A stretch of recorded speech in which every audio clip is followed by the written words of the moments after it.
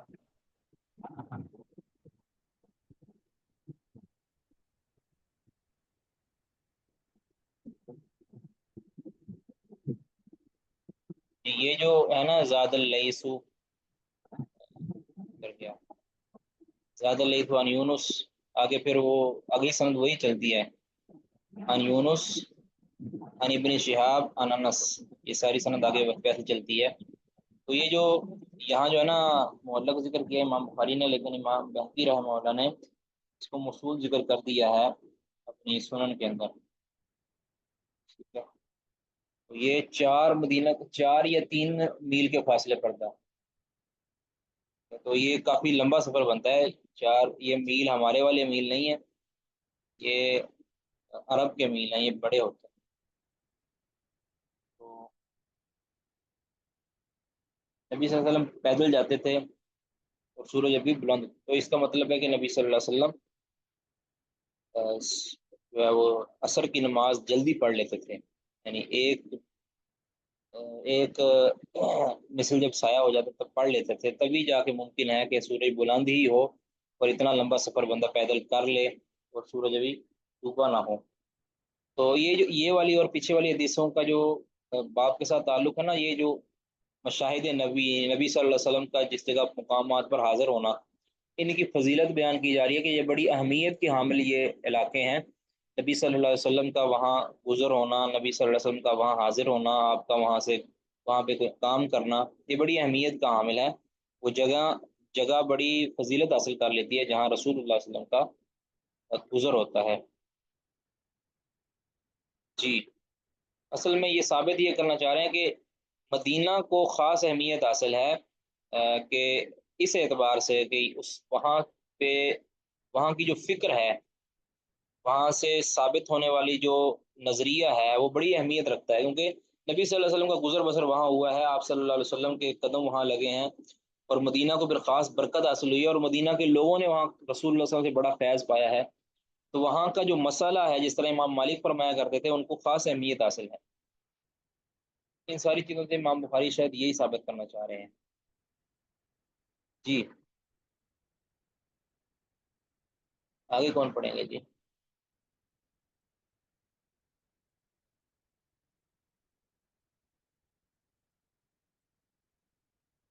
جی، فرا کلیم صاحبہ نہیں پڑھیں گی؟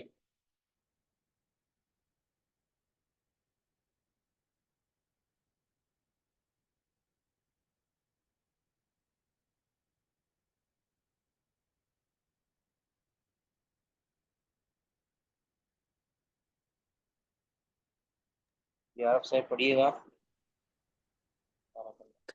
السلام علیکم۔ وعلیکم السلام ورحمۃ اللہ وبرکاتہ۔ أعوذ بالله السميع العليم من الشيطان الرجيم، بسم الله الرحمن الرحيم. قال الإمام حدثنا عمرو بن زرارة قال حدثنا القاسم بن مالك عن الجعيد سمعت السائب بن يزيد يقول كان الساع على أحد النبي صلى الله عليه وسلم مدا وثلثا بمدكم اليوم، کہ نبی صلی اللہ علیہ وسلم کے زمانے میں ایک سا آپ کے یعنی مد اور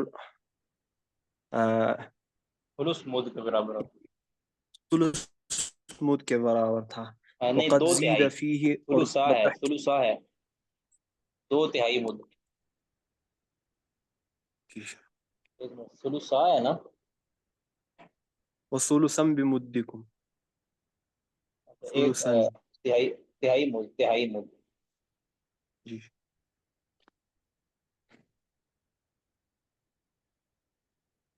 اچھا، سمع یہ القاسم، وقد زید نہیں، وقد زید فیہ، اور اب اس میں زیادہ کر دیا گیا، یعنی اضافہ کر دیا گیا ہے۔ سمیع قاسم بن مالک الجعیدہ، قاسم بن مالک نے جعید کے سے سماع کیا ہے۔ اچھا، یہاں یہ نا، اس سے مراد یہ ہے کہ آپ جانتے ہیں کہ نبی صلی اللہ علیہ وسلم کے زمانہ میں جو مد ہوتا تھا نا، وہ چھوٹا ہوتا تھا، ٹھیک ہے، اور اس کی یعنی مقدار چھوٹی ہوتی تھی، اس کا جو اندر بھراؤ ہے وہ چھوٹا ہوتا تھا، اور جو بعد میں مد جو بنایا گیا ہے مدینہ کے اندر ہی یا دیگر علاقوں کے اندر، وہ مد بڑا کر دیا گیا، یعنی اس میں زیادہ چیزیں آ جاتی تھی، زیادہ مقدار میں آ جاتی چیز۔ تو یعنی نبی صلی اللہ علیہ وسلم کے دور کے اندر جو تھا ایک مد کے اندر ایک سا کے اندر 4 مد آ جاتے تھے، ایک سا کے اندر، یعنی عہد نبی کا سا اور بعد والا جو سا ہے اس میں فرق ہے۔ عہد نبی کا سا چھوٹا تھا، اور عہد نبی کے بعد والا جو سا تھا وہ بڑا کر دیا گیا۔ تو نبی صلی اللہ علیہ وسلم کے دور میں جو سا تھا اس میں 4 مد آ جاتے تھے، لیکن بعد میں چونکہ اس سا کو بڑا کر دیا گیا تو اب اس میں یعنی زیادہ سا مد آنے لگے۔ اب یہاں جو کہا جا رہا ہے نا کہ کان سا علی عہد النبی صلی اللہ علیہ وسلم مدن وثلثا بمدکم اليوم، یعنی تمہارے آج کے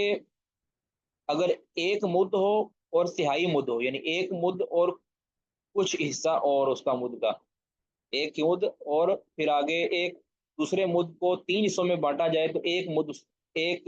جو تہائی اس کا حصہ ہے نا، یعنی اس کو کہہ رہے ہیں دوسرے لفظوں میں آپ کہہ سکتے ہیں کہ 1.1 اگر 3 مد کا ایک مد ہونا، ایک سا ہونا، سوری 3 حصے ہونا اگر مد کے، تو اس مد کے ایک حصہ اور ایک مکمل مد، اتنے جو مد ہے نا تمہارے، یہ نبی صلی اللہ علیہ وسلم کے ایک سا کے اندر آئیں گے، تو گویا تمہارا جو مد ہے یہ بڑا ہو چکا ہے، کیا نبی صلی اللہ علیہ وسلم کا سا اس کے اندر 4 مد آ جایا کرتے تھے، لیکن تمہارے مد اتنے بڑے ہو چکے ہیں یا تمہارا سا اتنے بڑے ہو چکے ہیں کہ اب تمہارے اس مد اور سا کی مقدار نبی صلی اللہ علیہ وسلم کے مقابلے میں زیادہ ہوگی۔ تو یہ اصل میں بتایا یہ جا رہا ہے کہ نبی صلی اللہ علیہ وسلم کے جو مد ہیں اسی کے مطابق ہی شرعی احکام ثابت ہوں گے۔ یعنی جو عشر وغیرہ نکالنا ہے یا یہ جو دوسری فطرانہ وغیرہ نکالنا ہے، یہ نبی صلی اللہ علیہ وسلم کے مد کے مطابق ہی ہوگا، ٹھیک ہے؟ جو مدینہ کا مد ہے وہی راجع ہے، ٹھیک ہے، اور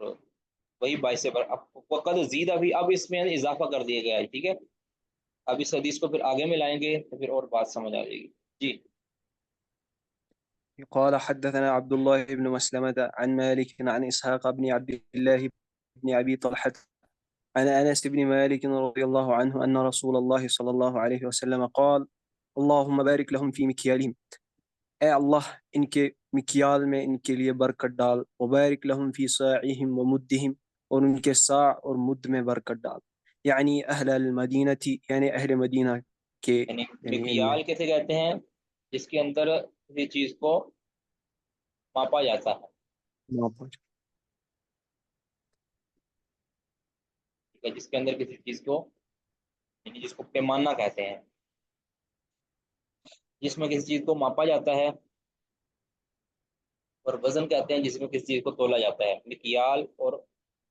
میزان، اس میں تولا جاتا ہے اس کو۔ اب نبی صلی اللہ علیہ وسلم نے اس پیمانوں کے اندر پھر سا اور مد کا ذکر کیا کہ اللہ ان کے مد اور سا میں، مطلب مد اور سا کے سانچوں کے اندر برکت نہیں ڈال، اس کے اندر جو پائی جانے والی چیزیں ہیں، کہ اس مد اور سا کے اندر جو پائی جانے والی چیزیں ہیں ان میں برکت ڈال دے، جس طرح گندم ہے، جو ہے، اس طرح کھجور ہے، یہ اس کے اندر ڈالی جاتی تھی، تو اس کے اندر جو موجود چیز ہوتی ہے نا، جس کو ماپا جاتا ہے، اس کو یا اللہ مبارک کر دے، اس میں برکت ڈال دے، ٹھیک ہے؟ تو یہ ابن عثیمین رحمہ اللہ کہتے ہیں کہ یہ جو دعا ہے، یعنی فَإِنْ قَالَ قَائِلٌ، اگر کہنے والا یہ کہے نا کہ حَلِ الدُّعَاءُ بِالْبَرَكَةِ الْوَارِدَةِ فِي الْحَدِيثِ عَامٌ لِكُلِّ مَا فِي الْمَدِينَةِ أَمْ خَاصٌ، کہ جو نبی صلی اللہ علیہ وسلم نے دعا کی ہے یہ مدینہ کے تمام کی تمام چیزوں کے بارے میں ہے، یا کہ محض اس مکیال یعنی پیمانہ کرنے والی چیزوں کے بارے میں ہے؟ کہتے ہیں کہ جواب یہ ہے کہ ظاہر الحدیث انہ فیما یقالو یا یقالو فقط، کہتے ہیں کہ حدیث کا ظاہر تو یہی کہتا ہے کہ یہ صرف اور صرف پیمائش کردہ چیزوں کے اندر ہے، یعنی جس کو ماپا جاتا ہے، یہ صرف اسی کے بارے میں حدیث کا ظاہر تو یہی کہتا ہے۔ باقی اللہ تعالیٰ کا فضل ہے کہ وہ اگر ساری چیزوں میں برکت ڈال دے تو اس کے یہ بعید نہیں ہے۔ باہر کا نص جو ہے وہ صرف پیمائش کردہ چیزوں کے اندر ہے۔ گویا مدینہ کی جو پیمائش کے اندر اللہ کے رسول نے برکتیں ڈالی ہیں، تو اس لیے اس کو خاص فضیلت اور اہمیت حاصل ہے۔ یہی تعلق رکھتا ہے مشاہد النبی کے ساتھ، یہاں آپ کی وہاں حاضری تھی، آپ وہاں موجود رہے ہیں، وہاں وحی کا نزول ہوتا رہا ہے، وہاں جبریل امین آتے رہے ہیں، وہاں رسول اللہ صلی اللہ علیہ وسلم پھرتے رہے ہیں، اور صحابہ کی وہاں زندگیاں گزری ہیں، تو وہاں رسول اللہ صلی اللہ علیہ وسلم عبادت کرتے رہے ہیں، تو اس کی خاص برکت ان کو نصیب ہوتی ہے۔ اس طرح یاد رکھیں کہ گناہوں کی نحوست ہوتی ہے نا، کسی علاقے کو داغدار کرنے کے لیے یہ کافی ہے کہ وہاں گناہ کیے جاتے ہیں، اس طرح کسی علاقے کو معطر اور بابرکت کرنے کے لیے کافی ہے کہ وہاں پہ جو ہے وہ اللہ کی عبادت کی جاتی ہے۔ رسول اللہ صلی اللہ علیہ وسلم نے فرمایا تھا نا کہ اقرأ القرآن، قرآن کی تلاوت کیا کرو اپنے گھروں کے اندر، ٹھیک ہے؟ اپنے گھروں میں قرآن پاک کی تلاوت کیا کرو۔ اور ایک عبداللہ بن عباس کا یا مسعود رضی اللہ تعالیٰ عنہما کا کوئی قول ہے کہ ان اسفل البیوت بیت لا یقرأ فیها من کتاب اللہ شیء فاقرؤوا القرآن، کہ سب سے زیادہ سونا گھر، یعنی جس کے اندر کوئی کہہ لیں کہ سب سے زیادہ ویران گھر وہ ہے کہ جس میں کتاب اللہ کی ذرا بھی تلاوت نہ کی جائے، ٹھیک ہے؟ وہ ویرانہ ہوتا ہے، اس کے اندر برکت نہیں ہوتی، زرخیزی نہیں ہوتی اس کے اندر، تو لہٰذا تم قرآن پاک کی تلاوت گھروں کے اندر کیا کرو۔ اس طرح رسول اللہ صلی اللہ علیہ وسلم نے فرمایا تھا کہ اذا قضیتم الصلاۃ، جب تم نماز پڑھ لو مسجدوں کے اندر، تو فلیجعل فلیجل احدکم نصیبا من صلاتی، تو تمہیں چاہیے کہ اپنی نماز کا ایک حصہ لبیوتکم، اپنے گھروں کے لیے رکھ لو، کیونکہ کیونکہ فإن اللہ جائل، کہ اللہ تعالیٰ پھر تمہارے ان نوافل کی وجہ سے جو تم نے نماز کا ایک حصہ گھروں کے لیے رکھا ہے، ان کی وجہ سے اللہ تعالیٰ تمہارے گھروں میں برکت نازل کرنے والا ہے۔ تو گویا جہاں پہ ہم عام بندہ، عام ایک آدمی وہ عبادت کرے، ریاضت کرے، نوافل پڑھے، اس کی برکت حاصل ہوتی ہے۔ تو جب رسول اللہ صلی اللہ علیہ وسلم ہوں یا صحابہ ہوں، وہ کسی قرى اور کسی بقعہ کے اندر نماز پڑھتے ہیں، تو اس کو برکت حاصل کیوں نہیں ہوتی؟ یقیناً ہوتی، اس کو فضیلت مل جاتی جی۔ بلکہ صحابہ کرام تو اپنے گھروں کے اندر رسول اللہ صلی اللہ علیہ وسلم کو بلاتے تھے، اللہ کے رسول بطور برکت آپ ہمارے گھر کے اندر 2 رکعت نوافل پڑھ دیں، ہم وہاں اس کو جائے نماز بنا لیں، یعنی وہاں پہ ہم اپنی اس چھوٹی مسجد جو ہوتی ہے نا، گھر کی مسجد، وہ ہم بنانے کے لیے صحابہ کرام نبی صلی اللہ علیہ وسلم کو دعوت دیا کرتے، گھر میں کھانا بناتے اور آپ صلی اللہ علیہ وسلم وہاں تشریف لے جاتے۔ تو یہ نبی صلی اللہ علیہ وسلم کی وجود پاک کی برکت ہے۔ بہرحال اللہ تعالیٰ ہمیں بھی مدینہ کی حاضری نصیب فرمائے، اور اسی لیے رسول نے فرمایا تھا کہ اگر کوئی تم میں سے استطاعت رکھتا ہے، من یستطیع منکم ان یموت بالمدینہ فلیفعل،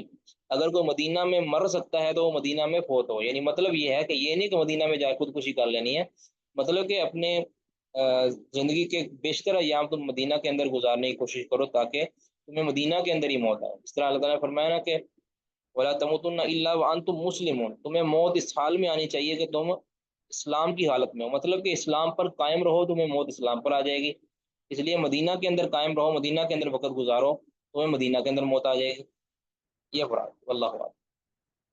جی۔ قال حدثنا إبراهيم بن المنذر قال حدثنا أبو زمرة قال حدثنا موسى بن عقبة عن نافع حدثنا عن ابو زمرة جی شيخ أبو زمرة قال حدثنا موسى بن عقبة عن نافع عن ابن عمر رضي الله عنه أن اليهود جاءوا إلى النبي صلى الله عليه وسلم برجل وامرأة زنايا، ایک آدمی اور ایک عورت کو لے کے جنہوں نے زنا کیا تھا، فأمر بهم فرجم، پھر اللہ کے نبی صلی اللہ علیہ وسلم نے ان کے رجم کا حکم دیا، قریبا من حیث توضع الجنائز، یعنی کہ اس جگہ کے قریب جہاں پر جنائز رکھے جاتے ہیں، عند المسجد، مسجد میں، یعنی مسجد کے پاس جہاں جنازے رکھے جاتے ہیں نا، اس جگہ پہ نبی صلی اللہ علیہ وسلم نے مسجد کے قریب ان کو رجم آپ کے حکم سے ان کو رجم کر دیا گیا۔ دراصل یہ تفصیلی روایت صحیح بخاری میں ہی آتی ہے کہ یہود نے کیا چاہا کہ یہود کی کتابوں کے اندر تو یہ لکھا تھا کہ یہود کی کتابوں میں یہ لکھا تھا کہ رجم کر دیا جائے، لیکن انہوں نے اس کو چھپا لیا، یعنی شادی شدہ زانی ان کی نظر میں، ان کی کتاب کے اندر تورات میں بھی یہی لکھا تھا کہ اس کو رجم کر دیا جائے، انہوں نے چھپا لیا، اور ان میں سے کسی کے 2 بندوں نے زنا کیا، عورت مرد نے، تو انہوں نے چاہا کہ نبی صلی اللہ علیہ وسلم کے پاس جاتے ہیں اور ان کو کہتے ہیں کہ ہمارے لیے کوئی آسان سا رستہ شاید ہمیں نکل آئے۔ تو نبی صلی اللہ علیہ وسلم بجائے اس کے کہ اپنی شریعت کے مطابق، یعنی ہے تو ان کے لیے بھی وہی شریعت، یعنی جو قانون ہوتے ہیں نا، یاد رکھنے، جب کسی ریاست کے اندر کوئی ذمہ رہتا ہے نا، کسی ریاست کے اندر ذمہ رہتا ہے، تو وہ جو قانون شرع ہوتے ہیں، شرعی قانون ہوتے ہیں، ان کا وہ پابند ہوتا ہے، ٹھیک ہے۔ شرعی قانون سے مراد بھی اگر وہ چوری کریں گے تو ان کو وہی سزا ملے گی جو شریعت اسلامیہ کے اندر ہے، اس طرح اگر وہ قتل کریں گے تو ان کو وہی سزا ملے گی جو شریعت اسلامیہ کے اندر، کیونکہ وہ اس قانون کے اندر رہ رہے ہیں، جو قانونی سزائیں ہوتی ہیں نا، جو شرعی قانونی سزائیں ہوتی ہیں، وہ ان کو وہی ملتی ہیں۔ تو بہرحال نبی صلی اللہ علیہ وسلم نے ان کو قرآن پاک یا حدیث مبارکہ سے جواب دینے کی بجائے کہا کہ تمہارے تو اپنی کتاب کے اندر یہی لکھا ہے جو ہم تمہیں جواب دینے والے ہیں۔ تو نبی صلی اللہ علیہ وسلم نے ان کو بجائے قرآن کی طرف لانے کے، بجائے ان کو حدیث کے حوالہ دینے کے، آپ نے ان کا جو مسلمہ کتاب ہے ان کا حوالہ دیا، ٹھیک ہے، کیونکہ ہو سکتا تھا وہ یہ کہتے کہ ہم تو آپ کو مانتے نہیں ہیں، آپ کی شریعت کو نہیں مانتے، تو آپ نے کہا کہ تم جو جس کو چھپائے بیٹھے ہوئے ہو، اب قرآن کا حکم بھی وہی ہے، حدیث کا حکم بھی وہی ہے جو تورات کا حکم ہے، تو آپ نے تورات کے حکم کے مطابق فیصلہ نہیں دیا تھا، یہ آپ نے فیصلہ یہی دیا تھا قرآن کے مطابق، کیونکہ قرآن ہی کا فیصلہ تورات والا تھا، تو تورات کا آپ نے حوالہ دیا کہ یہ ان کی مسلمہ کتاب تھی، ان کو مانتے، کہتے جی ہمیں تمہاری تورات میں تو یہ آیت ہے ہی نہیں، آپ صلی اللہ علیہ وسلم نے فرمایا کہ آپ تورات لے آؤ، پھر یہ حدیث بخاری کے اندر ہی ہے، تورات لاؤ، تورات لائی گئی۔ وہ ایک شخص جو بڑا ہوشیار اور چلاک تھا، اس نے جو ہے نا اس آیت کے اوپر نشان رکھ لیا، ہاتھ رکھ لیا، اس کے آگے اور پیچھے والا حصہ پڑھ لیا۔ انہوں نے کہا کہ کہاں مسلمانوں کو پتہ چلے گا؟ تو سیدنا عبداللہ بن سلام رضی اللہ تعالیٰ عنہ، جو یہودی عالم تھے اور مسلمان ہوئے تھے، انہوں نے کہا کہ اللہ کے بندے، جس آیت کے اوپر تم نے ہاتھ رکھا ہوا ہے، اس کو یہاں سے ہاتھ اٹھاؤ، تمہیں یہاں رجم کی آیت مل جائے گی۔ کہتے ہیں صحابی کہتے ہیں کہ ہاتھ اٹھایا تو پھر دیکھا کہ نیچے تورات کی آیت بالکل چمک دمک رہی، تو نبی صلی اللہ علیہ وسلم نے پھر کہا کہ یہ دیکھو، اب وہ پانی پانی ہو گئے۔ اور انہوں نے پھر بتایا کہ ہم جو ہے نا، ہمارے ہاں تو یہ ہے کہ اب ہم نے آیت کو چھپا لیا تھا، اب کیونکہ پہلے حکم تو یہی تھا، لیکن جب پھر ہمارے شراف زادوں نے یہ کام شروع کر دیے نا، اب ان کو بچانے کے لیے ہم نے پھر اس آیت کو تبدیل کر دیا، آیت کو تبدیل کرتے ہوئے ہم نے اس حکم کو چھپا لیا اور یہ کہہ دیا کہ ان کو گدھا پر بٹھا کر اور ان کا منہ کالا کر کے بس ان کو سزا دے دی جائے، تو یہی کافی ہوتا ہے۔ تو اشراف زادوں کو بچانے کے لیے ہم نے یہ کیا، تو نبی صلی اللہ علیہ وسلم پھر ان کے اوپر جو شرعی حد ہے، یعنی اسلام کی جو شرعی حد تھی، جس کا ذکر تورات کے اندر بھی موجود تھا، نبی صلی اللہ علیہ وسلم اس کے مطابق ان پر حکم نافذ کر دیا، لاگو ان کے اوپر نبی صلی اللہ علیہ وسلم فیصلے لاگو کر دیے، فیصلہ لاگو کر دیا۔ تو اور ان کو پھر کہاں اس جگہ پہ نبی صلی اللہ علیہ وسلم نے رجم کے کروایا کہ جہاں مسجد کے بالکل قریب کا جو جگہ تھی جہاں پہ جنازے رکھے جاتے تھے، یعنی انتظار کے لیے، لوگوں کے جمع ہونے کے لیے جو جنازے رکھے جاتے تھے، تو یہ بھی ہو سکتا ہے کہ جنازے وہاں رکھ کر جنازہ پڑھا جاتا تھا، مسجد کے باہر جو سین ہوتا تھا وہاں۔ اس کا یہ مطلب نہیں ہے کہ مسجد کے اندر جنازہ نہیں رکھا جاتا، اس کے لیے الگ دلائل موجود ہیں۔ تو بہرحال یہ ہمارا محل شاہد ہے، حیث توضع الجنائز عند المسجد، یعنی ان اماکن کے جہاں نبی صلی اللہ علیہ وسلم، یہ مدینہ کے وہ اماکن کے جس کا تذکرہ یہاں ہو رہا ہے۔ آگے جی پڑھیے گا جی، کون پڑھیں گے آگے؟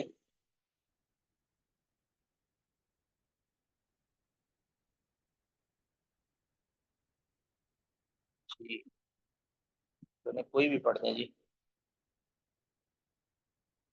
قال حدثنا إسماعيل قال حدثني مالك عن عمرو مولى المطلب عن أنس بن مالك رضي الله عنه أن رسول الله صلى الله عليه وسلم طلع له أحد، النبي صلى الله عليه وسلم کے لیے احد طلوع ہو گیا، فقال هذا جبل طلوع ہوا کا مطلب يحبنا یہ ہے کہ ونحبه، سامنے آیا، طلوع ہوا کا مطلب یہ ہے کہ نبی صلی اللہ علیہ وسلم سفر پہ جا رہے تھے، چل رہے تھے، سامنے نظر آیا، یعنی احد نظر آیا، مطلب اس کا یہ ترجمہ کریں، نبی صلی اللہ علیہ وسلم کو احد نظر آیا۔ احد پہاڑ جانتے ہیں، مشہور مدینہ کا سب سے بڑا پہاڑ یہی ہے، احد پہاڑ، جو کلومیٹر کے فاصلے پر جو ہے نا پھیلا ہوا ہے، بہت زیادہ اونچا نہیں ہے لیکن لمبا ہے کچھ، اور مدینہ کا سب سے جو ہے طویل سلسلہ جو ہے نا پہاڑوں کا یہی ہے۔ ایسے چھوٹی چھوٹی پہاڑیاں مدینہ کے اندر کافی ہیں، لیکن بہرحال یہ طویل ایک سلسلہ ہے پہاڑ۔ جی فقال، پھر فرمایا هذا جبل يحبنا ونحبه، یہ وہ پہاڑ ہے کہ جو ہم سے محبت کرتا ہے اور ہم اس سے محبت کرتے ہیں۔ اللہم ان ابراہیم حرم مکہ، اے اب اللہ یہ ابراہیم جو علیہ السلام نے پہاڑ مکہ کی کو محبت جو ہے نا، حرم بنایا، پہاڑ کی جو محبت ہے، بہت پہاڑ کی محبت یہ حقیقتاً ہے، ٹھیک ہے، اس کی حقیقت اللہ بہتر جانتے ہیں، لیکن یہ پہاڑ حقیقتاً محبت کرتے ہیں۔ یہ پہاڑوں کے اندر، جمادات کے اندر بھی شعور ہوتا ہے، یاد رکھیں، لیکن جب ہم اس کو یہ کہتے ہیں نا غیر معقول، ان کو جو کہتے ہیں، یہ غیر معقول کا مطلب یہ ہے کہ یہ ہماری جیسی ان کے پاس عقل نہیں ہے، ان کے پاس ان جیسی عقل ہے، یعنی ایک مٹی ہے نا، جو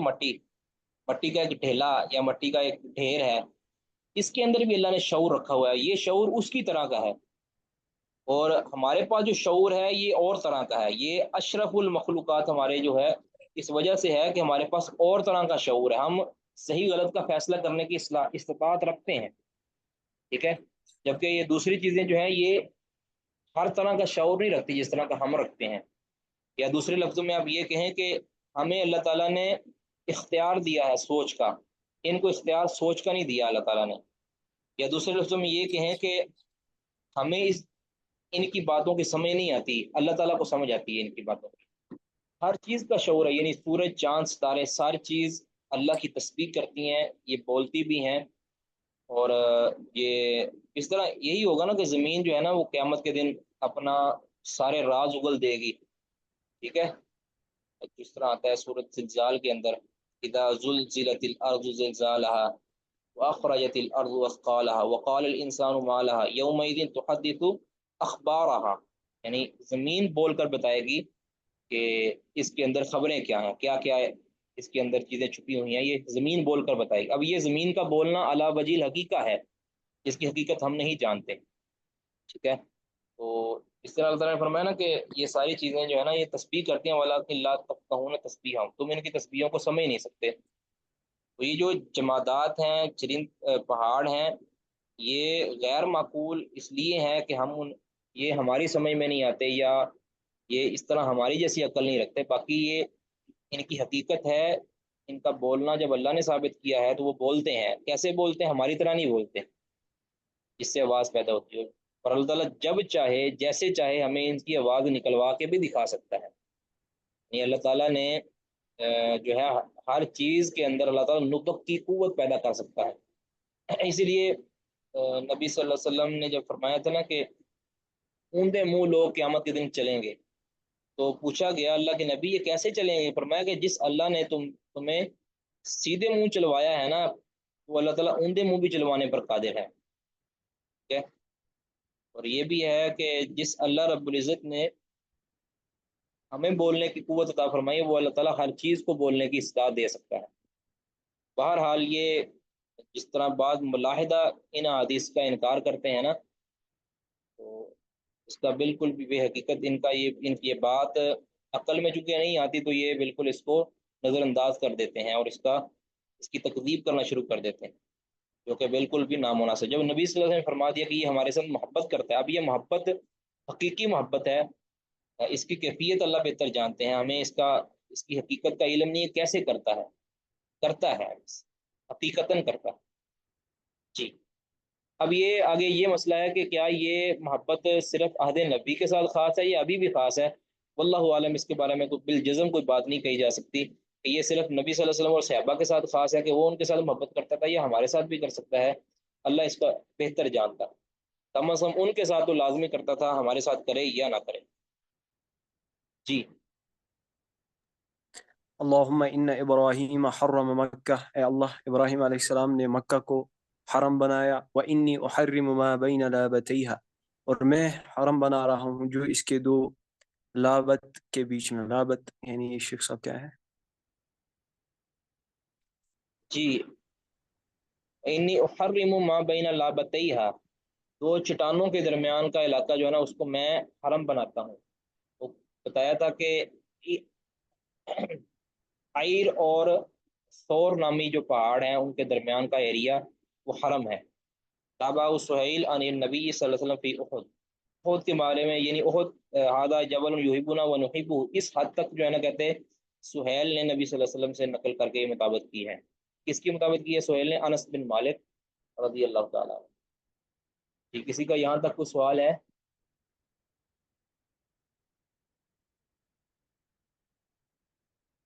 تو یہ جبل یحبنا یہ مشاہد نبی ہے، یا نبی صلی اللہ علیہ وسلم سے ساتھ محبت کرنے والی جو چیزیں ہیں ان کا تذکرہ یہاں کیا جا رہا۔ کسی کا کوئی سوال؟ جی،